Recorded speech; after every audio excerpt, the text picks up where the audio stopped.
I watched a video on this and it changed me. And if you think about it, you're an astronaut looking down, you might look for Italy, Germany, Australia, you might look for Brazil, and you can't find it because they don't exist. And if you look for the Pacific Ocean or the Atlantic Ocean, maybe even the Mediterranean Sea as you're traveling around the Earth, you can't find that either because there's only one ocean. I actually don't associate with a lot of the quotes and said planet Earth and we're just one, we're alone in the universe. I don't think that way. That's not the way I think. So I started to explore further for about 3 years, and I realized that we have to change policy quickly. We have to change how we live quickly. There have been 536 people who've been up into space as of about this time, 536. And they've all experienced this overview effect. So I said, well, let's not talk about science and math and being engineers and circular economy, because those are pieces of the puzzle. But what if we could get 5,000 people into space? What if they all look down? Would policy be different? Would we live different? Yeah, potentially. What if every single president of every country before they took office had to go up into space and look down? Would they impact policy differently? I won't say who, but some people might not know what to do with that information. I'm an American. But others might, and we would change policy. So when the approach of Project Moonhut, or the belief that we're trying to get across, is that this is really truly a global movement. And we're not going to stop certain behaviors. We are not going to stop eating meat. I'm in Kazakhstan. Meat is the underlying basis for everything that happens here. All sorts of meat. We're not going to stop people from eating meat. So how do we use the existing behavioral patterns that we have?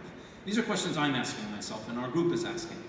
How do we use the existing patterns we have and still move forward? So for example, you all are wearing pretty nice clothing. I don't see anybody who wears shoes like I used to wear shoes until they were worn out. I mean, worn out. Fashion is the second most dangerous industry to our planet.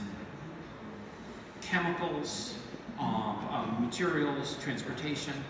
Take a can of soup, just a can of soup, and try to think of how much goes into that can of soup.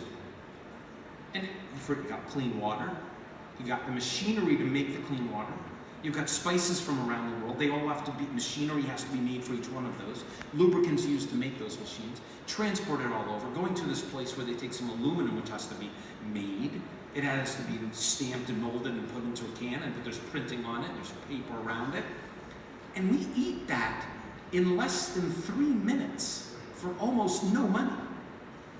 So no matter what, the way in which we're thinking, I think, has to be radically changed.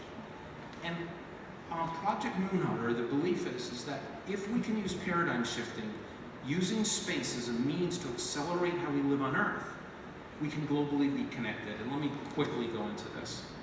If I talk religion, we're going to have enemies in this room. If I talk about cultures, we're going to have enemies in this room. If we talk about politics, we'll have enemies in this room. But one thing I have found, and this is surprising to me, it's a journey for me, is if I talk about space, everybody becomes friends. Think about that. We become friends. The entire space industry is connected to one another. They all talk to each other. They all know each other. It's amazing. And there are people who are enthusiasts who really love this. What if we harness that energy on a global scale? So we have people in Moscow, we have people in Macedonia, we have people in Israel, we have people in the US, and we have people in Canada, who are little by little helping us to try to form a new way of thinking. So space takes us to places we never thought of before. How do we live in an environment, for example, a capsule?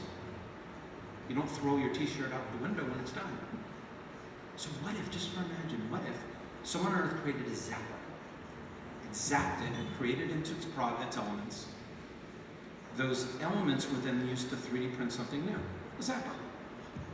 And what if we could take that and put that in every household, in every office building? We would no longer have challenges with garbage disposal and waste.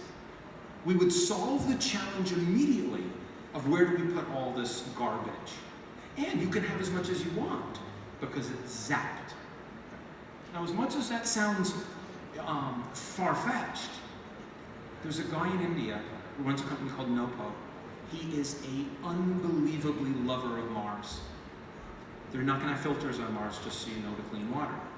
So he decided to come up with a carbon nanotube that's the size of a water molecule. The water molecule goes through, keeps the dirty parts out.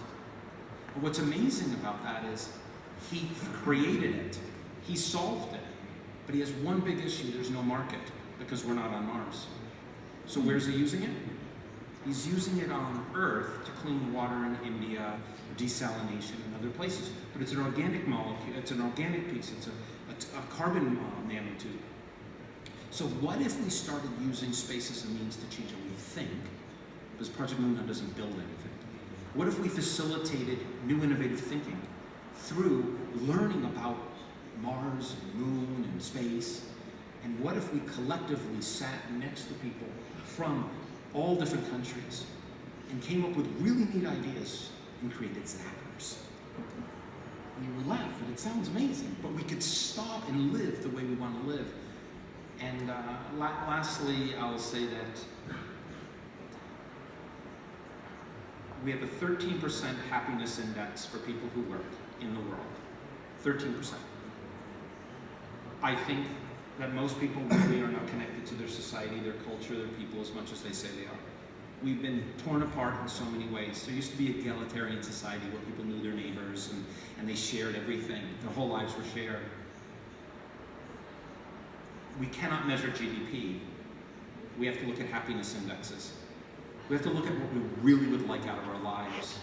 And that's going to mean that whether you're crypto or blockchain or you want to create a unicorn, that's not the future.